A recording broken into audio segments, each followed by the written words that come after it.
cru dans l'avènement. Vous connaissez la gamme d'homme de ce prince de l'enfer. C'est maman non plus rare, qui est maman. C'est l'un des 7 princes de l'enfer, qui personnifie l'argent qui a servi le monde. Maman non plus rat qui fut aussi un Zorro à l'envers, fut tondu à la libération. Cela lui valut le surnom d'alias de la pelouse. Une sorte de bismuth bis, un autre célèbre traître. Il fut expédié dans les poubelles de l'histoire avec accusé de réception. C'est ainsi qu'en France disparut maman, enculera le tyran, l'herbe très suspecté, prince de l'enfer, qui se prit pour le maître des horloges. Il voulut en marche mettre au point sous le joug le monde et l'humanité tout entière. Il disparut ainsi corps et âme, ne laissant de traces que celles de l'infâme. Nous ne le revîmes plus jamais. Le temps s'écoulait harmonieusement, la paix était revenue. Nous entendîmes un jour une voix claire et douce surgir, venue fondre des âges portés par une musique céleste, et nous entendîmes: je suis le maître du temps, je suis le Père, votre Père, le Créateur, votre Père céleste. Dit, ainsi soit-il, dit le Père, voici venu les temps nouveaux. Voici venu le temps d'un nouveau monde, de l'espérance et de la délivrance.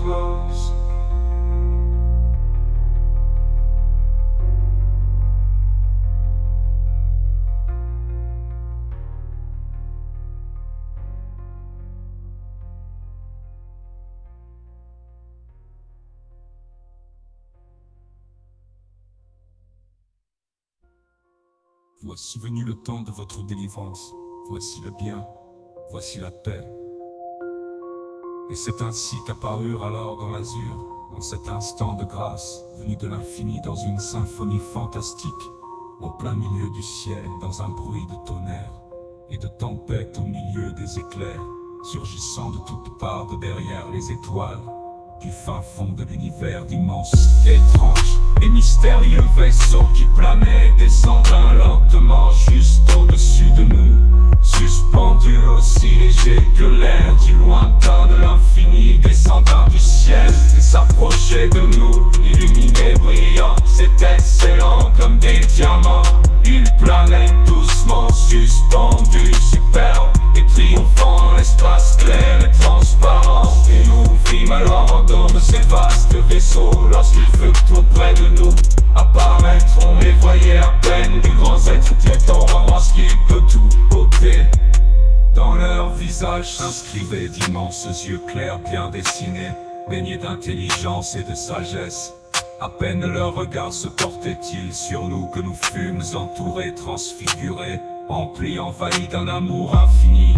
L'un des êtres se leva et s'avança vers nous, avec auprès de lui un autre qu'il présenta, et il dit ainsi: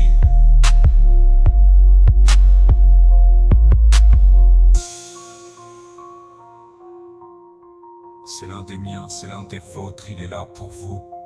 Et il en est un pour chaque continent. Ils sont 5 et vous les suivrez, chacun d'eux. Et ils vous guideront dans la lumière et dans l'espérance. Et vous ne connaîtrez alors plus que le bien, plus jamais le mal. Le temps s'était comme arrêté. Nous étions comme transportés instantanément et opportunément à volonté en d'autres espaces. Celui qui nous fut présenté était un saint sage que l'être de lumière nous promit, et celui-ci nous dit bientôt un discours devant une assemblée en un bâtiment où nous fûmes transportés en un clin d'œil, et qui était bien de toute évidence quelque chose comme l'ONU, et qui ne l'était pas vraiment, car auparavant du temps où régnaient les tyrans, on eût plutôt appelé cette organisation des Nations Unies, organisation des nations désunis mêmes ennemis. Et ce premier sage alors s'adressa devant cette assemblée et dit en substance: mon cher pays, chaque nation représentée dans cette salle a une histoire, une culture et un patrimoine précieux qui mérite d'être défendu et célébré, et qui nous donne notre potentiel et notre force singulière. Le monde libre doit embrasser ses fondements nationaux. Il ne doit pas Il ne doit pas être tenté de l'effacer ou de les remplacer.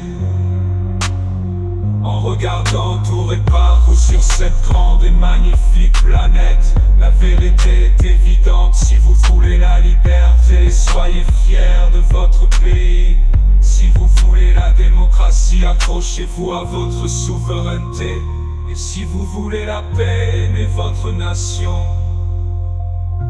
Les dirigeants sages accordent toujours la priorité au bien de leur propre peuple et de leur propre pays. L'avenir n'appartient pas aux mondialistes. L'avenir appartient aux patriotes. L'avenir appartient aux nations souveraines et indépendantes qui protègent leurs citoyens, respectent leurs voisins et honorent les différences qui rendent chaque pays spécial et unique.